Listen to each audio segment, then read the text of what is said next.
Impact Family, impacting the world through healthy family. Shalom sahabat Impact Family yang terkasih. Saudara-saudara, saya senang sekali menjumpai saudara-saudara yang setia merenungkan firman Tuhan. Saudara, kita masih membicarakan bagaimana ibadah yang sejati itu yang diuraikan di dalam kitab Roma pasal 12. Antara lain dari ayat yang 19 ini dikatakan demikian ya. Saudara-saudaraku yang kekasih, janganlah kamu sendiri menuntut pembalasan, tetapi berilah tempat kepada murka Allah. Sebab ada tertulis, pembalasan itu adalah hakku. Akulah yang menuntut pembalasan, firman Tuhan. Ya, kalau orang balas-membalas terus, tidak ada selesainya. Dunia ini menjadi tempat yang penuh dengan kebencian. Kalau orang selalu saling membalas ya. Kalau balas kebaikan, nah itu bagus, tetapi bukan kejahatan dengan kejahatan ya. Lalu dikatakan tetapi caranya bagaimana supaya tidak membalas kejahatan dengan kejahatan? Dikatakan tetapi jika seterumu itu lapar, berilah dia makan. Jika ia haus, berilah dia minum.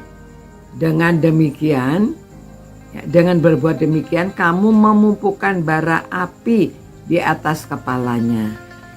Janganlah kamu kalah terhadap kejahatan, tetapi kalahkanlah kejahatan dengan kebaikan. Saudara, ini sulit dilakukan. Membalas kejahatan dengan kebaikan, malah disuruh kasih makan ya. Kalau di film selalu itu menggambarkan orang yang jahat, kita berbuat baik, dia masih jahat ya. Tidak bisa memaafkan, tidak bisa mengampuni, hatinya itu penuh dengan kedengkian. Tetapi Tuhan Yesus menggambarkan, bercerita kepada orang-orang Yahudi, mereka punya musuh dengan orang Samaria dulu ya. Jadi setiap kali bermusuhan. Jadi di dalam cerita-cerita Tuhan Yesus itu menggambarkan orang Samaria yang baik. Jadi ada cerita mengenai orang Samaria yang baik hati. Pada waktu orang bertanya siapakah sesamaku manusia, dia menceritakan tentang seorang Samaria yang menolong orang Yahudi yang setelah dirampok.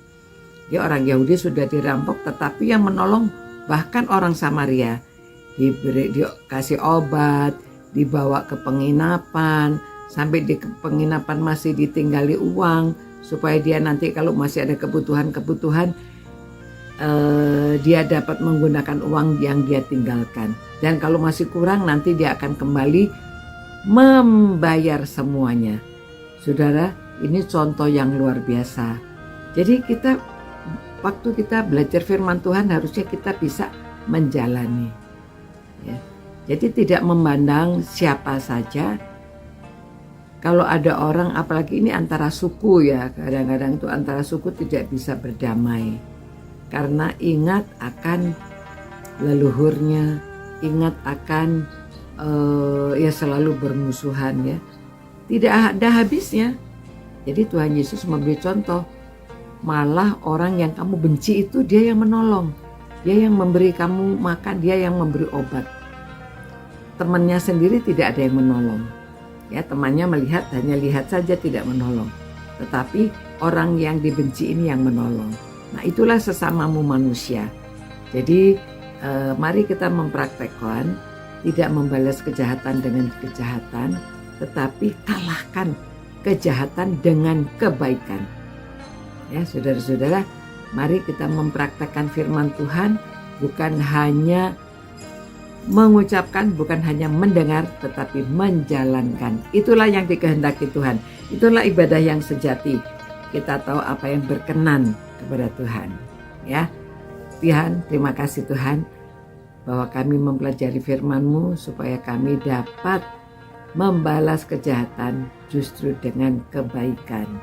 Kami dapat mengalahkan kejahatan dengan kebaikan. Berkati semua orang yang merenungkan firman-Mu ini Tuhan, supaya kami dapat menjalankan firman-Mu dalam kehidupan kami ini. supaya hidup kami ini menjadi indah. Demi nama Tuhan Yesus kami berdoa. Amin. Ya, saudara-saudara, sampai berjumpa pula. Ciao. Impact Family, impacting the world through healthy family.